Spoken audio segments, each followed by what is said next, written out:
बच्चों, यहाँ पे मैं बात करती हूँ important power of the Lok Sabha and advantages of the Lok Sabha. तो हमारे दो हाउस ऑफ द पार्लियामेंट में, जिसको कि लोकसभा और राज्यसभा कहा जाता है, लोकसभा को अपर हैंड कहा जाता है और राज्यसभा को एक लोअर हैंड कहा जाता है। ये एक स्पेशल एडवांटेजेस के थ्रू होता है कि हम लोकसभा को अपर हाउस कहते हैं। ऐसा इसलिए होता है कि ये कंट्रोल करती है मनी बिल को। मनी बिल खाली हम लोकसभा में इंट्रोड्यूस करते हैं, राज्यसभा में इसका किसी भी तरह का कोई भी इंट्रोडक्शन या किसी भी तरह का कोई भी इसमें डिस्कशन नहीं होता है। लोकसभा ऐसा हाउस है जो एग्जीक्यूटिव पे को कंट्रोल में करता है। Council of ministers, they all are responsible to the Lok Sabha. Motion जो नो कॉन्फिडेंस का है वो लोकसभा में ही पारित किया जाता है।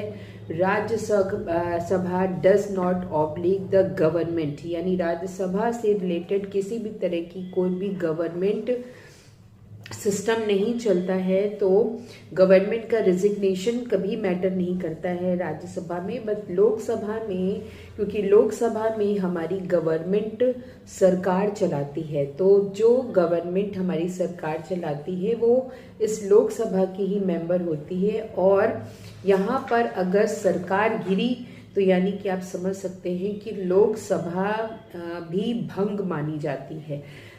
इसके साथ ही साथ और अदर फील्ड्स में भी हम कह सकते हैं कि लोकसभा जो है वो अपर हैंड है because of the greatest numerical strength. यानी लोकसभा में राज्यसभा के कंपैरिजन में ज़्यादा मेंबर्स होते हैं। अगर लोकसभा में 543 मेंबर्स हैं तो राज्यसभा में 545 मेंबर्स होते हैं।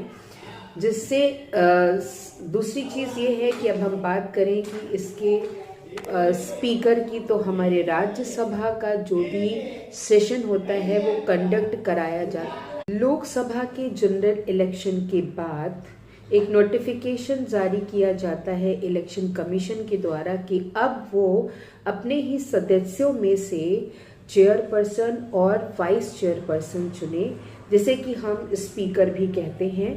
तो स्पीकर और डिप्टी स्पीकर की पोस्ट हम चेयरमैन या वाइस चेयरमैन भी रिप्रेजेंट करते हैं।